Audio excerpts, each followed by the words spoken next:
И еще немного об актуальном. У меня сегодня очень хозяйственное настроение. Мы заказали на Озоне пауэрбанк с вилкой, чтобы можно было, если бахнут электростанции, питать холодильник. Здравствуйте, уважаемые зрители. Охлобыстин пытается как-то бодриться, но, походу, его посылка с Озона уже не придет. Смотрите дальше, не переключайтесь, подписывайтесь. Всем рекомендую. Мы будем счастливы вопреки. Существует такое древнерусское междометие «гойда», означающее призыв к немедленному действию. Как же нам не хватает сейчас таких боевых кличей? Вот еще один залетает на наш ход. Вот это я понимаю. Гойда. Ну и рубрика постоянного нытика с России. Вновь утро недоброе. Сегодня третий склад в Махачкале, Озона горит. Знаете, я не хотел бы записывать эти видео, но, к сожалению, горит там товары предпринимателей. Как-то вот так работал купол Путина, который защищает самое лучшее в мире ПВО. Аналогов нет.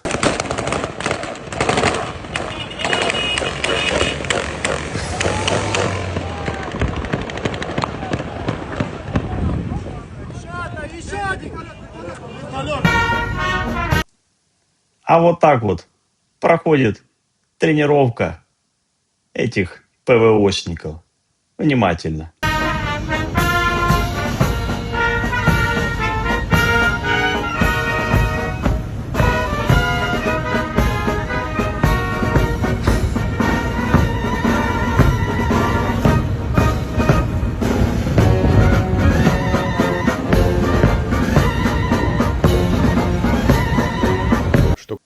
Остался жив. Песков на фоне падающего фондового рынка. Озон улетел на минус 25%. Рассказывает, что этот ящик Пандоры, горящий из складов, не они открывали. А кто же тогда начал эту всю движуху? Касается ударов, то они лишний раз подчеркивают сущность киевского режима. И здесь главное, конечно, необходимо напомнить слова президента, что вы сами открыли ящик Пандоры, теперь получаете ответ. Вот готовится ответ. Первый или какая там вторая армия мира с конца списка. Здесь сидят чуваки, которые послали командира 70-го мотострелкового полка. Сейчас посидят, подумают и пойдут. Посидят, подумают Штурм. и пойдут на штурм. То, что я говорил Песков. Правда, сколько они там сидеть будут, пока неизвестно.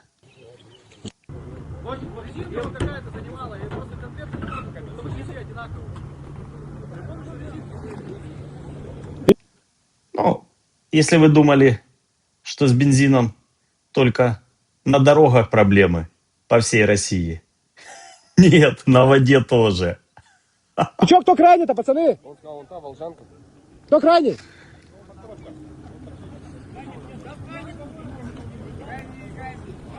Кто? Что, толкаемся или что-то?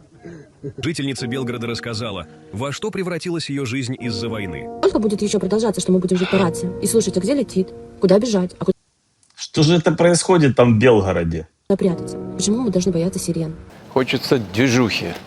звуковых оповещений, птиц, которые летают, ты смотришь, а если это дрон? И боишься. И боишься как и за себя, так и за своих детей, так и за родителей, за друзей, знакомых. Да даже за обычных людей. Почему у наших детей нет детства, а у нас нет спокойной жизни? Я уверен, эта же дамочка в 22-м году, когда с Белгорода заходили войска, готовились там, махала, снабжала их, а сейчас уже сидит с рацией. Как-то по-другому все ощущается, правда? Как только начинается движуха, все свистит у виска. И секунды, и пули, к сожалению, и пули сейчас свистят. Так нам страшно. Почему мой ребенок не пристегивается в автокресло? А все потому, что это безопасность. Чтобы выбежать в случае чего, обежать машину и достать его с кресла, Это надо время. А у тебя есть доля секунды, чтобы его схватить. Мой ребенок знает, что если я ему скажу «прыгай», он прыгнет на пол. Чем обычные люди это заслужили? Мне кажется, что уже все сплотились. Мне кажется, что уже все хотят, чтобы в мире был мир. Была спокойная жизнь. Ужас, ужас. Ну, ужас. Но не ужас, ужас, ужас.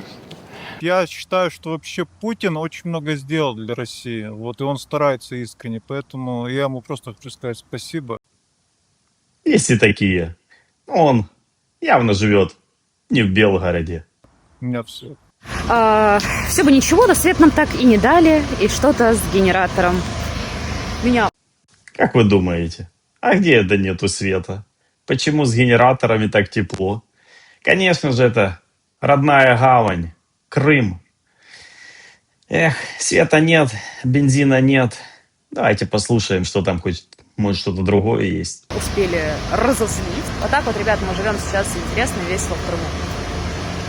Ночью тревоги в Северном Крыму и не только. А у нас здесь просто веселье по свету. Но самое главное, что у нас есть дневной свет. Есть дневной свет, а это уже радует.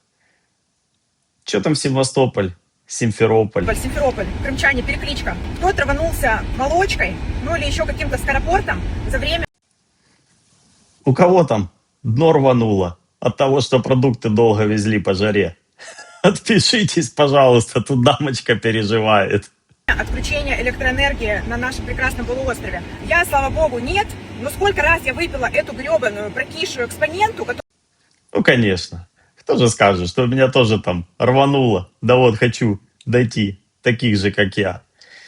Они все в Кремле сидят. продают, блин, У них там рвануло серьезно. Они в бункере все.